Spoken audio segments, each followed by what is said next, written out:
Hoje nós vamos falar sobre rede de distribuição. Rede de distribuição é uma unidade do sistema de abastecimento de água, constituída por tubulações e órgãos acessórios que tem por sua finalidade fornecer em regime contínuo água potável em quantidade, qualidade, pressão adequada a múltiplos consumidores. Segue aí um exemplo de uma rede de distribuição.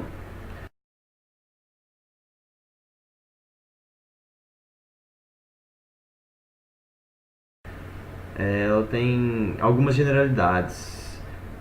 O componente de maior custo do sistema de abastecimento de água. Ela chega a custar de 50% a 75% do custo total. As redes de distribuição não estão sob constante vigilância, são obras enterradas. E deve-se dar atenção à qualidade da água e às perdas de água na rede de distribuição. E essas redes são formadas por dois tipos de condutos: os condutos principais e os secundários. Os principais, ou assim chamados como troncos ou mestres, são canalizações de maior diâmetro responsáveis pela alimentação dos condutos secundários, que por sua vez efetuam o abastecimento de extensas áreas da cidade.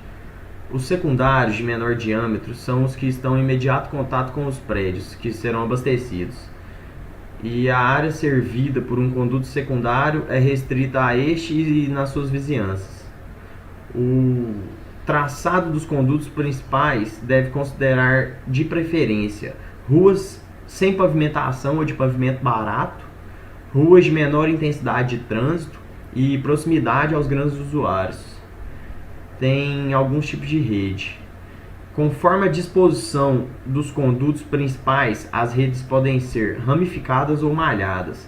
As redes ramificadas são aquelas em que os condutos principais são traçados a partir de um conduto principal central, com disposição ramificada, como sugere sua denominação. É um sistema típico de cidades ou setores que tem dimensão mais pronunciada. Aqui segue um exemplo da rede de distribuição no formato de espinha de peixe.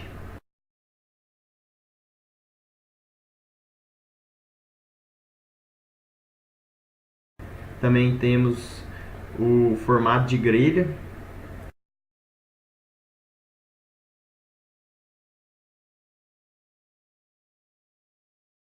E tem também as redes malhadas, que são aquelas nos quais os condutos principais formam malhas, anéis ou círculos.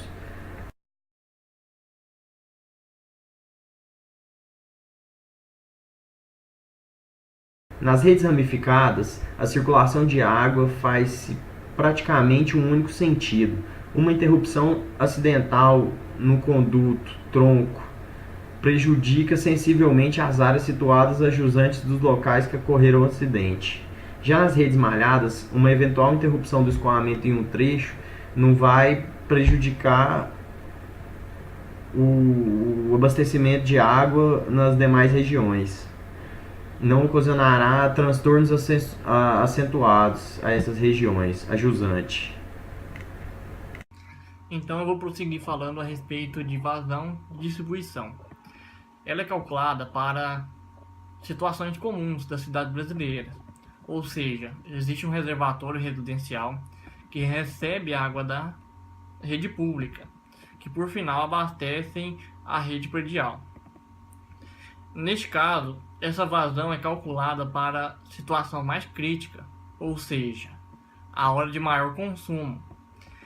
Segue o anexo de como é calculada essa vazão.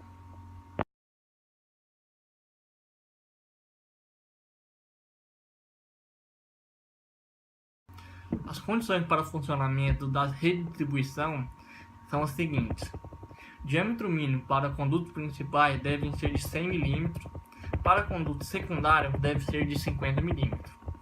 A pressão dinâmica simples, ou seja, aquela exercida pelo fluido em movimento, deve ser de 10 metros de coluna de água.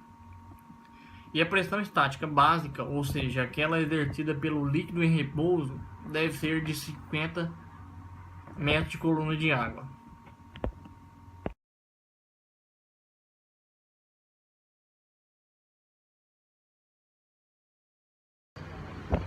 Então, agora eu vou continuar com o método hard cross ou redes malhadas. Este método ele é aplicado para áreas maiores de distribuição. Ele consiste em concentrar as vazões a serem distribuídas nas diversas áreas cobertas pela rede, em pontos de malhas, de modo a parecer que há distribuições concentradas e não ao longo do caminhamento das tubulações, como no caso do seccionamento fictício. O diâmetro mínimo das tubulações principais dessas redes, calculadas como malhadas, é de 150 milímetros quando abastecendo zona comercial ou zona residencial com densidade superior a 150 habitantes por hectare e igual a 100 milímetros quando abastecendo demais zonas de núcleos urbanos com população de projeto superior a 5.000 habitantes.